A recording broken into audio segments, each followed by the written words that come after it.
This is Senator John Fetterman presiding over the U.S. Senate in shorts. The Pennsylvania senator can now officially enter the Senate and preside over hearings in his signature shorts and hoodie after Senate Democrats passed a rule relaxing the dress code, with suits and ties no longer required for senators. John Fetterman, this is a suit. This is a suit too.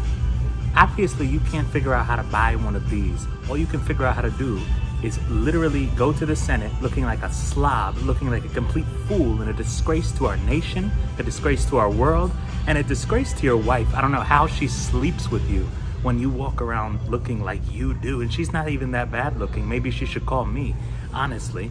But look at these suits. This is what you wear to work, John. This is what you need to do so that you can actually bring some respect to the state of Pennsylvania, state that I'm a resident of. You have brought shame upon my great state, and I am disgusted that you represent me. You don't represent me. Get a suit. Look at this. This is a store. You can get whatever you want. Maybe I'll even buy it for you, you cheap. Come on, John. Let's go shopping.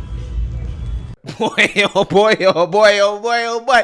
We got to talk about John Fetterman once again, because this situation involving the congressional dress code is only getting worse for him, right? He's getting a whole lot of backlash, even backlash from Democrats in regards to his dress, okay? This guy literally showed up to Congress looking like a janitor, right? And low-key, that might be disrespectful to all my janitors out there. If you are listening to my video and you are a janitor, just know I have the utmost respect for you, right? I mean, I think janitors are some of the most important people in our society. They are the straw that stirs the drink. I don't think that we have enough praise and respect for the work that they do, okay? They really do keep society running.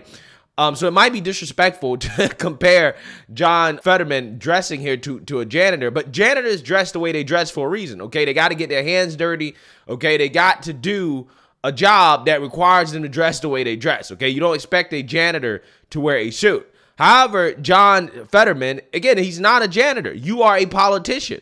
You need to come to the halls of Congress with a suit on or a attire that suggests that you're here to do business, not to clean the floors, right? Which, again, no disrespect to anybody who does that, but I'm just saying there's a difference, right? There's a difference. And again, you have people even like Adam Kinzinger, okay, who has Slava Ukrainian in his profile. Again, in a Ukrainian flag. I can't tell if these politicians are American politicians or Ukrainian politicians, okay? I mean, this is a former politician. That's why he's not in Congress anymore. But even this guy came out against John Fetterman. He says, can I just be honest? Put your politics aside on this statement. Wear shorts and casual shirt at the Senate hearing and to vote is absolutely slobbery. Get mad because you're a Democrat. Fine. It looks sloppy and disrespectful. Yeah, I mean, everybody, any reasonable person should agree on this, okay? The Democrats who are wanting to boo-hoo, whine, and cry about it, they're only doing it because they want to protect John Fetterman, okay? They don't want to be criticized for the fact that, again, this guy is showing up to work like he's not serious about his job, right? So, again, John Fetterman has received a lot of pushback, and it has got a lot of mainstream liberal media coverage. Take a look. He's 6'8", weighs about 270, and walks around the Senate halls with a hoodie and shorts on, and he isn't a tourist. Democratic Senator John Fetterman of Pennsylvania, whose choice of attire has forced him to vote from the doorways rather than on the Senate floor under the Senate's previous unwritten dress code, today was seen proudly wearing those casuals while presiding over the Senate. The senator from Texas. Now that Majority Leader Chuck Schumer has relaxed the dress code. Almost every Republican senator has signed a letter, spearheaded by Florida Senator Rick Scott, calling on Schumer to keep enforcing the code. This has got to change back. We've got to have decorum. We've got to dress the way the American public would expect their U.S. senators to dress. Republican Senator Chuck Grassley saying it stinks. Senator John Kennedy saying, I don't like it. And Republican Senator Susan Collins joking, quote, I plan to wear a bikini tomorrow to the Senate floor. Some Democrats seem reluctant to criticize the change. Do you think it should be changed? I just think there's a whole lot more important things for us to worry about. So I'm fine. as long as people cover all the private parts. I think you can have respect for the institution without a formal dress code, so long as individual members take personal responsibility for upholding decorum. But Republicans are pressing, even on the House side. But you're going to change all the Senate rules simply so someone could wear gym clothes onto the floor? I mean, that's embarrassing. Fetterman today firing back, saying, quote, if those jagoffs in the House stop trying to shut our government down and fully support Ukraine, then I will save democracy by wearing a suit on the Senate floor next week. And telling MSNBC on Monday, The right have been like losing their mind. They're just like, oh my God, aren't there more important things we should be talking about rather than if I dress like a slob? while some senators like Kyrsten Sinema often dress with flair, the Senate has expected business attire for centuries, with men understood to wear a suit and tie and women covering their arms. A senator without a tie would immediately leave the floor and fix the mistake. And Ronald Reagan famously would rarely set foot in the Oval Office without a coat and tie. One analyst says decorum has its place, but right now, we're heading headlong into what may be a sustained government shutdown. This is a distraction. This is a tempest in a hoodie. Now, even Senator Fetterman says he's not sure if he'll always take advantage of the new rules. Fetterman was recently quoted as saying it's nice to have the option, but that he's planning on using the new dress code sparingly and not overusing it. Yeah, so you're seeing that, you heard that, okay? John Fetterman's getting a whole lot of backlash, especially from Republicans. Some Democrats are also criticizing him. They just didn't show it in that segment. I just find it hilarious how Elizabeth Warren doesn't think it's a big deal as long as their private parts are covered, right? I hope she applies that same logic to kids getting exposed to explicit content in school, right? And at, drag shows and stuff like that. Please apply that logic there. But you see what Democrats are doing? They're trying to lower the standards for John Fetterman and try to pretend like it's not a big deal. However, if a Republican did this, we all know how much outrage there would be. Okay, they'd be screaming about January 6th, right? They'd be like, see, this is an extension of January 6th and the fact that Republicans don't respect the houses of Congress. They don't even respect it enough to come to work dressed properly, right? This is what they be saying, okay? They say something about January 6th and then they go from there, okay? But again, because it's their guy, they want to pretend like, oh, it's not that big of a deal. We need to focus on doing our jobs, right?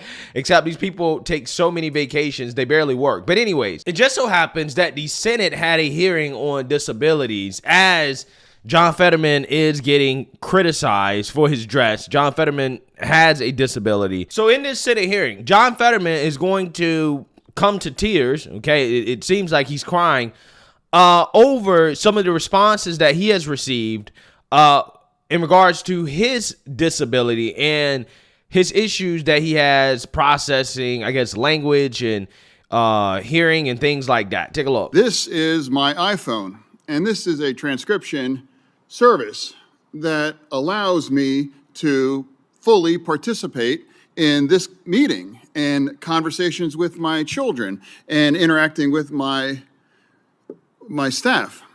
I had a stroke about 18 months ago. And I have lost my ability to fully process language. And I like to think I was an empathetic person, truly. But until that happened, I've raised to a whole different kind of level as well. And it's profound to know, though, that I never really considered that without this kind of technology, I couldn't watch television. And I can't imagine if I didn't have this kind of a bridge to allow me to communicate with other people effectively. And, because I live in a political environment, I was ridiculed and made fun of because I wasn't able to process things sometimes or say things. So I'm so sorry that I'm sure many of you had to go through this kind of thing. I was lucky that I was lucky enough to go through my life, the vast majority of that without this kind of disability that I have. But again, I can't imagine and how the challenges, and I admire everyone that has to kind of live with these kind of struggles and prevail over them. And the questions that I have is really more of an open-ended kind of question to everyone on the panel. how can we become more empathetic, more responsive, and more effective senators to provide the kind of support and services that anyone in these communities deserve to be a citizen here in our nation? Mr. Westbrook. Yeah, I think it just takes political will and, the will to become accessible.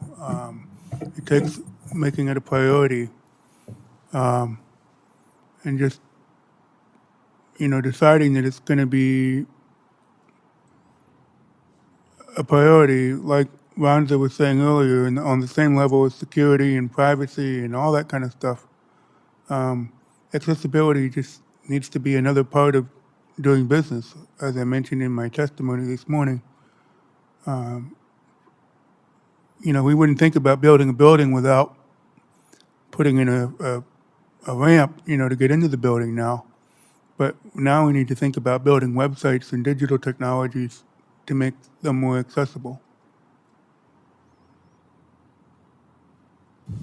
Thank you. Yeah, so let me be the first person to say, I am definitely sympathetic towards John Fetterman and his disability, okay? However, if he feels like his disability is at the point where he can't understand and process language, then, I don't know, maybe you shouldn't be a sitting senator, okay? I'm just saying, and that doesn't make you a bigot, it doesn't make you ableist, okay? It doesn't make you any of these things that the left loves to call people, simply when you point out the fact that, hey, maybe you're not qualified, okay? Maybe you should step down and find another job if you are not 100% completely coherent and you have the cognitive ability to do your job, because at that point, the people are not getting what they elected. You're not doing the job. The unelected staffers that run your campaign or that run your office, they're the ones that are essentially doing your job, and they are unelected. You need to be able to lead, okay, and you need to be able to communicate in order to be an effective senator. It's really that simple.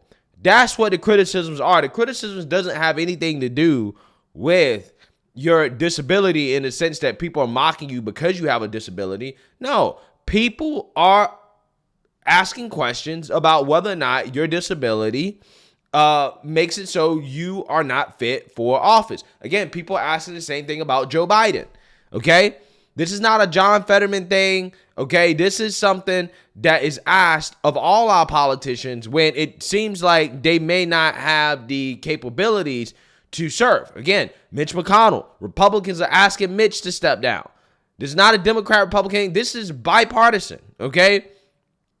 We are sick and tired of seeing politicians in office that are too old or not capable, for whatever reason, of serving in an intellectual capacity that I think that the American people deserve.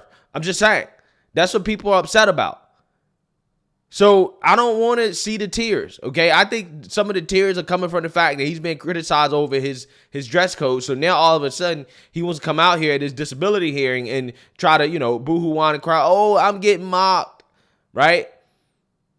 And it's like, well, again, people simply don't want to have a senator that is supposed to be making life-changing decisions for the country who is not 100% completely coherent and in the right state of mind, that's not able to fully understand the issues that this country is facing. It's really that simple.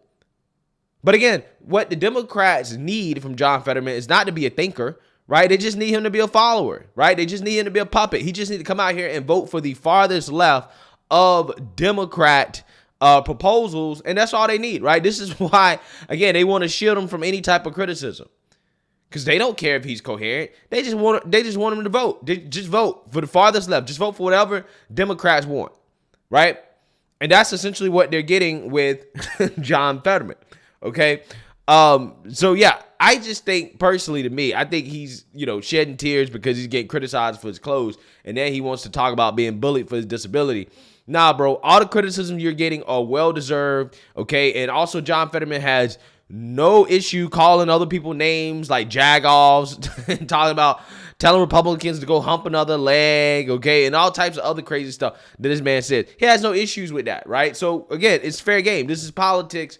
You got to man up. I'm just saying. Let me know what you guys think. Make sure you like, comment, and subscribe. Most importantly, share a Black conservative perspective. Peace.